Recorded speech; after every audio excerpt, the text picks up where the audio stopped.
Hi Coimbatore மக்களே, நான் உங்கள் துவனி பேசுகிறேன். முருங்கைக்கீரை பிடிக்கலையா உங்கள் குழந்தைங்களுக்கு? இந்த மாதிரி செஞ்சு கொடுங்க. பெரியவங்கள்லேருந்து குழந்தைங்க வரைக்கும் பிடிக்கும்.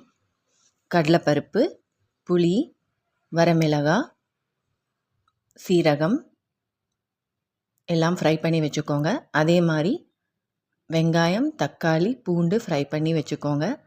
எல்லாத்தையும் இந்த மாதிரி பேஸ்ட் பண்ணிக்கோங்க. கீரையும் நீங்கள் கொஞ்சம் வேக வச்சு இந்த பேஸ்ட்டில் ஆட் பண்ணிக்கோங்க.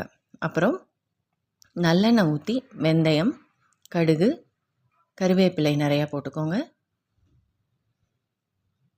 இந்த தாளிப்போட நம்ம செஞ்சு வச்ச பேஸ்ட்டை மிக்ஸ் பண்ணணும்.